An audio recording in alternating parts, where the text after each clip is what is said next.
ঝিল মারাত্মক অসুস্থ হয়ে পড়লে তার টিউমার অপারেশন করাতে তাকে নিয়ে বিদেশ যায় সাক্ষ্য। হ্যাঁ বন্ধুরা, আমরা এমনটাই দেখতে পাবো ভোলে বাবা পার করেগা ধারাবাহিকের আগামী পর্বগুলোতে। বিস্তারিত জানতে আমাদের চ্যানেলটি সাবস্ক্রাইব করে ভিডিওটি না টেনে শেষ পর্যন্ত দেখতে থাকুন। চৈতি সাক্ষ্যদের বাড়িতে এলে বলে ঝিলের একটা বড়সড় অসুখ হয়েছে। সাক্ষ্য বলে, তুই এরকম ভাবে কেন বলছিস?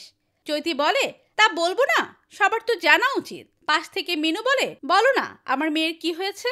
ওর আজকে অনেকগুলো রক্ত পরীক্ষা হয়েছে, ও শুয়ে আছে, ওর শরীরটা ভালো নেই, আমি তো চলেই যাচ্ছিলাম, বলো না। সেই মুহূর্তে ঝিল সেখানে আসলে চৈতি বলে ঝিলের ব্রেনে একটা বড়সড় টিউমার হয়েছে। এ কথা শুনে সবাই চমকে যায়। এরপর মিনু কান্নাকাটি করতে থাকলে ঝিল বলে, আমার কিচ্ছু হয়নি, তুমি এরকম ভাবে কেঁদো না। মিনু বলে, তুই আমার সাথে বাড়িতে চল, ওখানে আমি তোকে চোখে চোখে দেখে রাখবো। পাশ থেকে শতরূপা বলে, হ্যাঁ ওকে নিয়ে যাও, কোনো টাকা পয়সা লাগলে আমরা দিয়ে দিব। তখনই সাক্ষ্য বলে, না ও এখানেই থাকবে, ওর শরীরের প্যারামিটারগুলো নর্মাল হয়ে গেলেই আমি অপারেশন করব। এই নিয়ে কথা বলতে থাকে আর ঝিলকে বলে, তুমি আজ থেকে আমার ঘরে থাকবে। আর সুবলাকে বলে, যখন ওয়াশরুমে যাবে তুমি বাইরে দাঁড়াবে, যদি মাথা ঘুরে পড়ে যায়। পরের দিন সকালবেলা সাক্ষ্য ঝিলকে ঘুম থেকে ডেকে তোলে। তারপর তারা একে অপরের সাথে কথা বলতে থাকে।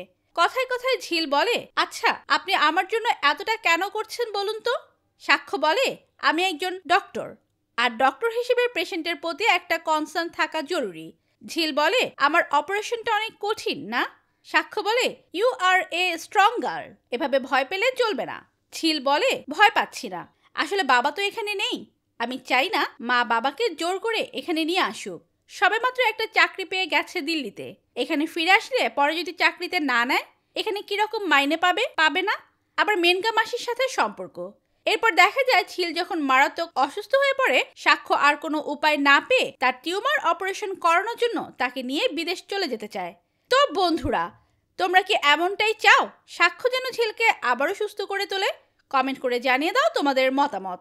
ভিডিওটি ভালো লাগলে লাইক কমেন্ট শেয়ার করুন। আমাদের চ্যানেলে নতুন হয়ে থাকলে চ্যানেলটি সাবস্ক্রাইব করে রাখুন, যেন ভোলে বাবা পার করেগা ধারাবাহিকের যে কোনো নতুন আপডেট সবার আগে পৌঁছে যায় আপনাদের কাছে।